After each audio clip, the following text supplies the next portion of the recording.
Welcome back.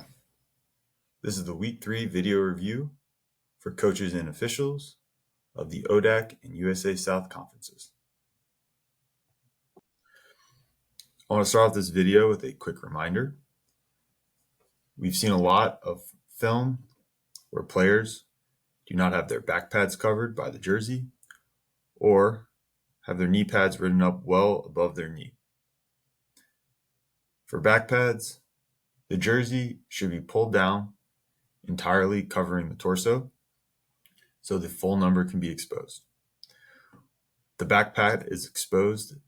Officials, let's encourage our players to make their adjustments. If they're nearby, you can help them make their adjustments.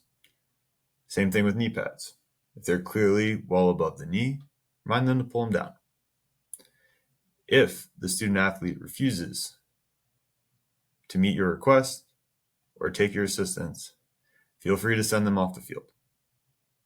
We want to ensure that this safety concern is taken care of, and a player's refusal to comply with an official's directive is a perfectly valid reason to send them off the field. Let's keep everyone safe. Let's keep our uniforms where they're supposed to be. In a play similar to what we saw last week, we have a late sub coming on during a scrimmage kick.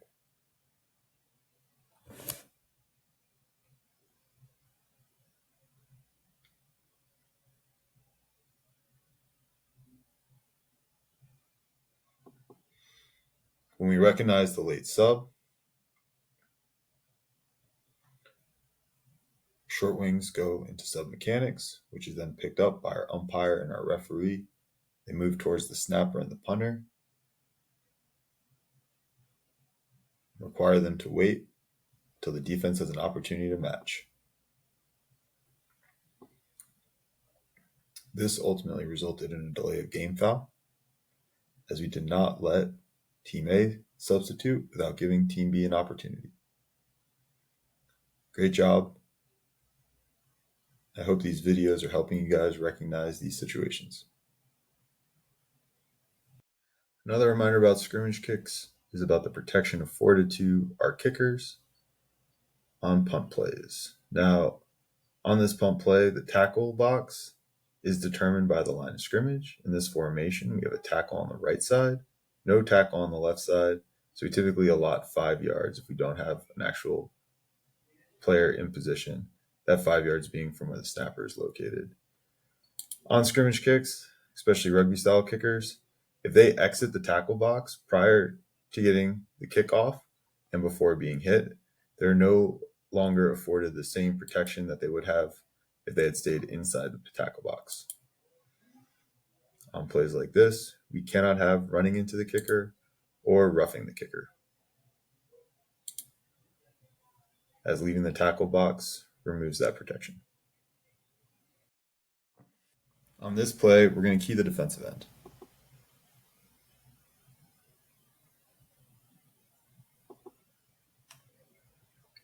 As we monitor the movement by this player, his actions simulate the snap at the line of scrimmage.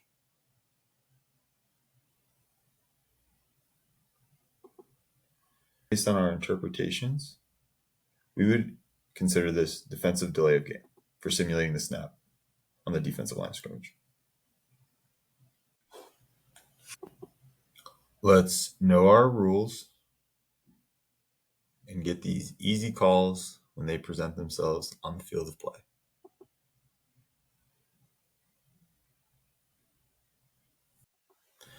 On this play, we're going to look at a case of defensive pass interference for early contact.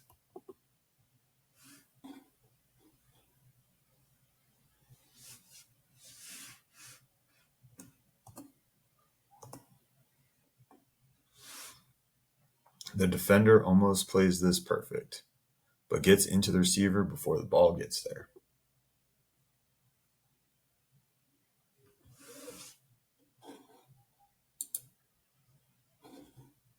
We have great positioning by the side judge on this play. We also want our back judges to have a look from the inside out view as well.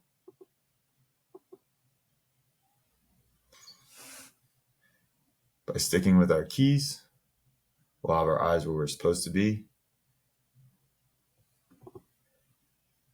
and we can make a correct call on these close plays.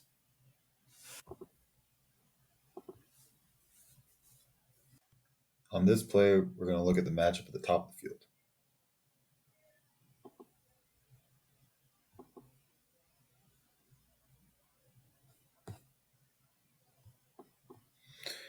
This is a correct call for defensive pass interference with an inside arm grab. When the defender grabs the inside arm, it is a foul for DPI, grab and restrict. Good eyes on this back judge. As an additional note, despite getting the correct call, back judge, we want you on the end line on this play to get a better vantage point and to have full coverage of our end zone. Overall, good get. On this play, we'll key this receiver.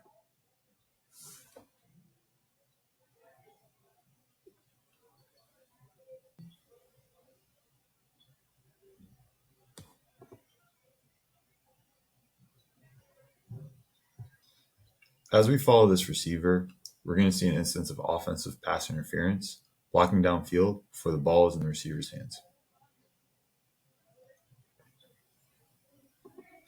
It is on the onus of the offensive player to avoid contact with the defense that gives the offense an advantage prior to the ball being in offensive player possession downfield. Back judges, you're primary on this, and short wings, your receivers in the area, you may be able to help out as well.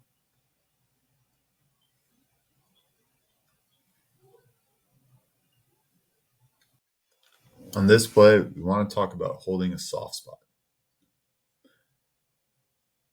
We have a run in the middle, and a runner is down right at the 50. Then we have a UNR at the top of the screen. Our line judge properly throws the flag, but moves to the 49 in the process of throwing the flag. Our H then adjusts and also moves to the same spot. If we rewind and watch it again, look at our positioning when the ball becomes dead. Look at our positioning once we start enforcing the foul. H, you have a good soft spot.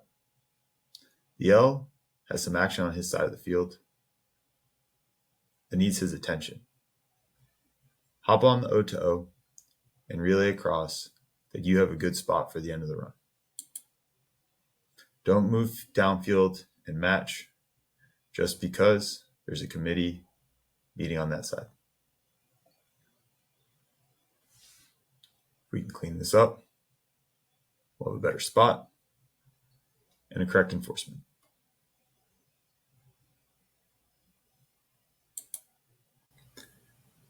That's a wrap for week 3. Stay focused on the field, stick with your keys, and know your rules. You'll be in great shape going forward this season. Good luck, everyone.